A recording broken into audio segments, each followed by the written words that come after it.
Hey everyone, welcome back to Mahika the Artist। अगर आप realistic eyes बनाना चाहते हो तो आज का पार्ट ध्यान से देखना, क्योंकि सिर्फ शेप सही बना लेने से आई रियलिस्टिक नहीं लगती। रियल मैजिक शेडिंग में होता है। सबसे पहली बात, कभी भी एकदम डार्क शेडिंग से स्टार्ट मत करो। पहले लाइट लेयर्स बनाओ। अगर शुरू में ही पेंसिल को ज़्यादा प्रेस कर दोगे तो बाद में स्मूथनेस और कंट्रोल दोनों लूज हो जाता है। रियलिस्टिक ड्राइंग में डार्क शेड्स एक ही बार में नहीं आते, उन्हें धीरे धीरे बिल्डअप किया जाता है। दूसरी इम्पॉर्टेंट टिप, आई के हर पार्ट का सेम शेड मत रखना। ये बहुत कॉमन बिगिनर मिस्टेक होती है। जहाँ नेचुरल शेडो होता है वहाँ टोन थोड़ा डार्क रखो, और जहाँ लाइट नेचुरली पड़ती है उस जगह शेडिंग को सॉफ्ट रखो। रियलिस्टिक लुक तभी आता है जब लाइट और डार्क में डिफरेंस क्लियरली दिखाई दे। और एक बात बहुत ध्यान रखना, आई बॉल को बिल्कुल प्लेन वाइट मत छोड़ देना। रियल आई प्योर वाइट नहीं होती। अगर उसमें बहुत हल्का ग्रे टोन दोगे तो आई इंस्टेंटली ज़्यादा नेचुरल लगेगी। अब इसके लिए एक इम्पॉर्टेंट टिप, उससे बस फिल मत कर देना। अंदर थोड़ा टेक्सचर चाहिए होता है, सॉफ्ट लाइन और टोनल वेरिएशन यूज़ करो।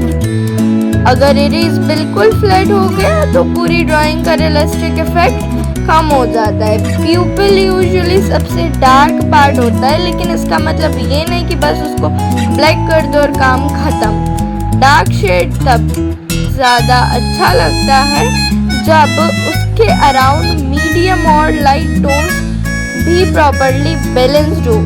अब बिगिनर्स की एक और कॉमन मिस्टेक, ब्लेंडिंग ओवर कर देना। हर जगह इतना ब्लेंड मत कर दो कि सारे टेक्सचर ही गायब हो जाए। रियलिस्टिक का एक ग्लास जैसी परफेक्टली स्मूथ नहीं होती, उसमें छोटे छोटे वैल्यू चेंजेस होते हैं और वही उसको रियल फील देते हैं। जब भी शेडिंग करो एक चीज़ याद रखना, लाइंस को हैश मत करो, स्पेशली आईलिड्स के पास। बहुत हार्ड लाइन ड्राइंग को रियलिस्टिक से ज़्यादा आउटलाइंड बना देती है। सॉफ्ट ट्रांजिशंस हमेशा बेटर लगते हैं। और सबसे इम्पॉर्टेंट टिप जो बहुत डिफरेंस क्रिएट करती है, हाईलाइट को बचा के रखना। छोटा सा हाईलाइट भी आई को अलाइव बना देता है। अगर हाईलाइट क्लीन और विजिबल होगा तो ड्राइंग में शाइन और डेप्थ दोनों आएंगे।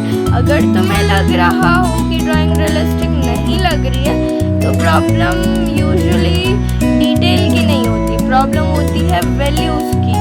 मतलब कहीं डार्क इनफ नहीं है या कहीं लाइट एरिया अननेसेसरीली डार्क हो गया है। इसलिए बार बार ड्राइंग को थोड़ा डिस्टेंस से देखो। दूर से देखने पर बैलेंस जल्दी समझ आता है। एक और यूजफुल टिप, एक ही जगह को कंटिन्यूसली ओवरवर्क मत करो। धीरे धीरे पूरी आई को बिल्ड करो। जब पूरी ड्राइंग साथ में ग्रो करती है तो फाइनल रिजल्ट ज़्यादा बैलेंस्ड और रियलिस्टिक आता है। और प्लीज़ ये मत सोचना कि रियलिस्टिक शेडिंग फास्ट होती है।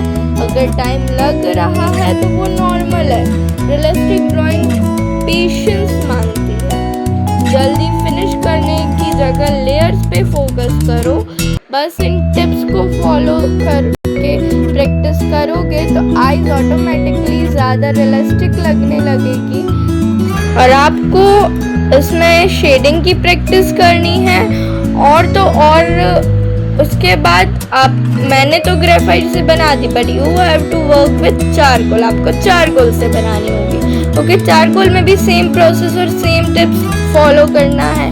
अगर ये पार्ट आपको हेल्पफुल लगा हो तो वीडियो को लाइक करो, शेयर करो और सब्सक्राइब करो Mahika the artist YouTube channel को। और कमेंट करके बताओ नेक्स्ट किस ड्राइंग का पार्ट देखना चाहोगे। See you in the next video. So अभी के लिए बाय।